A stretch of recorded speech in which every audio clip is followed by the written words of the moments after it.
We're visiting this evening with Brice Chapman, the 2016 Silver Concho recipient for the Lee County Cowboy Hall of Fame. And Brice, we couldn't think of a better person to be this year's recipient of the Cowboy Hall of Fame. Even though you're not from Lee County, you have roots that go back a number of years. Just tell us about your first experience in Lee County.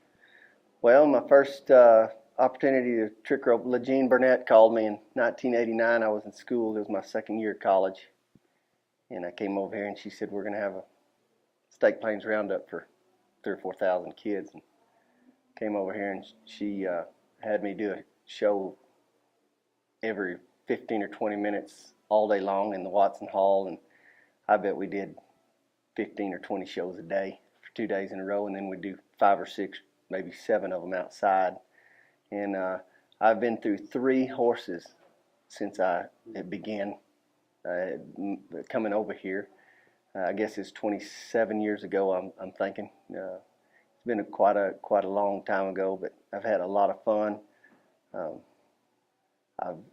The people that have come and gone through the Hall of Fame and the board of directors that are here or not here anymore. They just this county and these people have allowed me to live my dreams. And you're one of the few performers, the only performer who's been a part of every single Staked Plains Roundup. And in the award ceremony tonight, we talked about probably literally tens of thousands of kids have seen you perform and learned about the cowboy way of life and watched you rope and enjoy what you do. Talk about what that means to you, to know that kids you started out with are now grown adults, some of them in their 30s. And you say the name Brice Chapman, they light up. They know, they remember that time seeing you at their Staked Plains Roundup event. Well, you mentioned that when I first got to the banquet tonight, I was checking in the hotel because we're going to stay and go to the museum tomorrow and show my mother.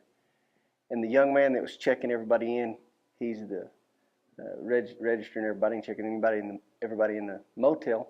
He asked why I was here, and I said, "Well, I'm here for the Western Heritage Museum banquet tonight."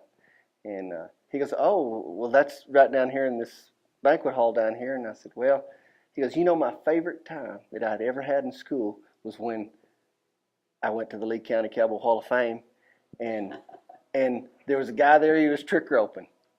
And I had my baseball cap on because I usually don't always wear my hat because I don't want to sweat through it all the time. And I said, "Well, that's great." I said, "What did you think about that guy?" And he said, "Well, he had a great dog and he had a great horse, and it was one of my favorite days." And I said, "Well," I said, that guy that you had seen that many years ago, that's me." And he goes, "Oh my gosh, that was you." And I said, "Well, yes, sir." And he said, "Oh man, that's just that." He said, "All of my friends going through school, we always look forward to that every year, and I look forward to it every year, and seeing the new faces that are there and the changes that have come along and the new places that we've had it and the different arrangements. It's been quite a ride for me, and I've experienced some fun things here. We loaded a little pony in the back of a wagon, and I have my draft horses now, and I load my horse up in the back of it. And I guess it was 2 years ago. It poured down rain, and every time I come to Lee County, I try to bring the rain.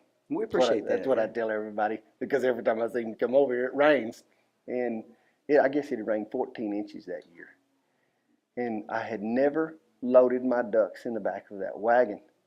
And I guess you were emceeing it, and you asked, "What do you have in that wagon?" About that time, my ducks had flown out. And I said, and before that, I said, "Hey, what I caught outside, they don't even know what water is out here in eastern New Mexico." And so anyway, they flew out, and it was kind of fun. And I've used those ducks ever since. And that was the first time that they'd ever loaded in the wagon during a live performance, was here. But you've affected the lives of multiple generations now. You talk about 27 years, 1989. The things have changed, over those years, but the values are still the same. And every year I notice that you try to teach those values to the kids about, roping and riding and the cowboy way of life. And talk about what that's meant for you over the years, that you've grown up being a performer in the eyes of people. What message have you tried to bring? You know what, the message that I like to relay is to the kids is you can still even though you don't have anything to do with animals per se in town, or you always dream about it. And what I try to do with my performances is let people know that their cowboys are still out there, because there are real cowboys still out there. And mine is kind of my depiction of it is a little more glamorous than the real life type cowboy, even though I do shoot some horses that kick, and you have to be careful around them. That's what I want them to do. As a matter of fact, we had a little thing last year with the horse, and I brought my horse back in there after he had stepped on a rope bag with some plastic bottles under it. You know, my message is basically pay attention in life. It doesn't matter if you're with the horses or if you're in a wagon or you're in a vehicle, an automobile. Always look out and be safe and kind of look after everyone, because if you don't, somebody can end up getting hurt or you know, in the culture of the cowboy really is it looks like it's so hard and dry and the dirt blows and but you know, really it's a little more glamorous than that for me in my line of work, because I get to go to the places where they have 45 minutes of fireworks displays, and you get to go to the White House, or you get to go somewhere that nobody gets to go nowadays. And so my life has been a little surreal, so I try to share that message with somebody. Whatever you dream about in your life as a young person, you can do it if you have the fortitude and the ambition to do it. You remember the first time you picked up a rope, started trick roping? I do. Talk about that progression of trick rope. What brought you to this point today, where you're known worldwide for your trick roping? When I was young, man, we used to go. My dad shod horses, and he was the blacksmith for the Texas Tech Ranching Heritage Center for their Western Day. And when I was little, I was left-handed. A lot of people don't pay attention to, you know, they don't know how to even communicate hardly anymore without an iPhone. And we've lost our ability to communicate and pay attention to how people walk and what they do. And anyway, a lot of people kept telling me, hey, you're left-handed. You're not going to be able to rope very good. And they just wanted me to rope right-handed. And that was basically what they wanted me to do. Well, I thought, well, I was a little stubborn. I said, well, I can rope left-handed. So then they'd make me spin a rope, or tell me, try to spin it, make your loop do a certain maneuver, and I would, and I'd perfect it, and then it just kind of built on it and on itself. And the next thing you know, I was getting out of elementary school and going and roping a mascot at a pep rally, or I would have a show for somebody's church or somebody's wedding. And as time went on, I progressed and had horses that I'd trained to be involved in my act. Matter of fact, the first horse that I used here at Lee County at the Hall of Fame was a 4-year-old mare, and I had trained her to bow and lay down. That's all she would do.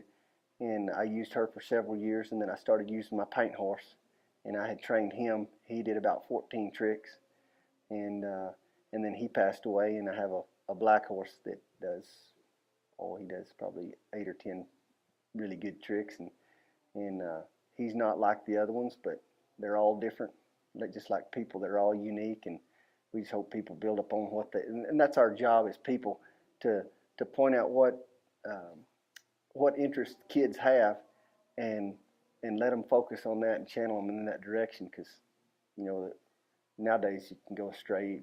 Just talk about some of the places that you've roped. You've done rodeos around the world. In addition to the Lee County Cowboy Hall of Fame, the Staked Plains Roundup, you've roped at the White House. Talk about some of those places and what they've meant to you. When those things weren't coordinated, they weren't planned. They were two separate gigs that just happened to fall into place. And so, the unique thing about going to the White House was in 1996 I'd met Monty Montana, and he gave me his book. He was a trick roper, and he says, "Hey, I have a book for you." So he goes and gets me his book, and his book's called Not Without My Horse. Well, I opened up the book, and the first picture on there was the inaugurational parade 1953. And he is roping Dwight D. Eisenhower. Yeah. And I looked at that picture, and I looked at Monty Montana, I said, I want to do that. And he goes, you will. And so when you think about the context of, biblically speaking, if you speak something out, that it happens. And every time I speak something out, something like that, it happens. And in 2006, I went to the White House. And then I went twice. So my dreams have always been bigger and better. Just even through this channel of the Lee County Hall of Fame and in the Cowboy Hall of Fame in the Western Heritage Museum, the people here have been just so supportive of what I've done. And really, I cut my teeth here in this county. And like I said, even though I wasn't born in New Mexico, Lee County is my second home. Well, and the people here during the nomination process for the Silver Concho Award, it's given yearly to a man, a woman, or an animal who's not eligible for induction into the Cowboy Hall of Fame. As somebody who's not a resident of Lee County, hadn't cowboyed here, rodeoed here, you're not eligible for induction to that. But it's given to that person who's deserving of a special honor. And we started pitching around names, a year ago. We tried to start who are we going to honor, and the only name that kept popping up was Brice Chapman. And I knew it was going to be an emotional moment for you. I called. I remember telling you, that you'd been, and I was afraid that the phone had dropped, because there was a pause. It was like it caught you off guard, like you didn't expect to be honored in that way. What does the award, the Silver Concho Award, mean to somebody not from Lee County? I mean, the group of people here have chosen to honor somebody, who's affected lives here but doesn't live here. It's to receive something like this, especially in the multitude of quality people, like I said, from this area. The demographics of the people that live here, they understand the culture of the cowboy. They are cowboys. They have somebody in their family that has either, their generational families have been in the ranching business or some type of horse business or cattle raising business in this part of the world. And my dad and my mother used to tell me that the greatest people in the world came from eastern New Mexico and West Texas. And I asked my mom and dad one time, I said, why is that? And then my dad, he told me, he said, because they'll understand you.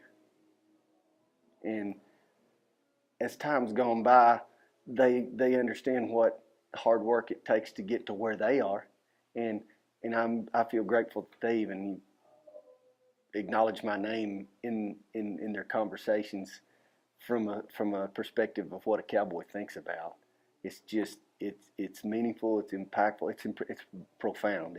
So talk about the hours of practice, because to be a good roper, be it a calf roper, a steer roper, it takes practice. And what you do obviously takes practice. How many hours? And talk about that whole learning curve and how you might relate that to kids who are saying, I want to do that someday. Oh gosh, anybody that's wanting to practice to be a great roper, like the ones that are in this, that have come from this part of the world, all they have to do is just keep the rope in their hand and be around those mentors that are the best in the world, because obviously the best in the world came from here, because there's more world champions come out of Lee County than anywhere. And for me to be recognized by a group of people that are involved in something like that, it means a lot to me, because you have a conglomerate of a lot of people that have your best interest at heart, like the Silver Concho Award that I've received for to be a recipient for it is. It's pretty humbling. I was looking at the audience tonight as we were doing this and counted probably 20 world champion belt buckles. There were men and women in that audience tonight who are the best in the world at what they do, and for them to nominate you and to honor you in that way has got to be really moving for you. Yes, it is. It is very moving. It's for the time that I've spent spinning my rope over the last 41 years, I guess 42 years. I'm 47. I remember looking up to the people that were world champions that were from here. You had the Coopers and Guy Allen and the list just goes on, doesn't it? It's just a list, and for those people to acknowledge my presence in the world of roping is just it's pretty amazing. We're proud tonight to honor Brice Chapman as the 2016 Silver Concho Award winner. We appreciate everything you've done for Lee County and will continue to do because our run's not over. And we're hoping that you'll come back many, many times because you're one of us. Well, I appreciate you having me, and I to be included in that, what you just said is really an honor. And I just like I said, I want to thank the board directors, and I want to thank Legene for calling me so many years ago. And this is my favorite place to perform. And I've been Special place, a special performer. We're glad we all could come together, and we're proud to honor the 2016 Silver Concho recipient, Mr. Brice Chapman. Thank you. Thank you, sir.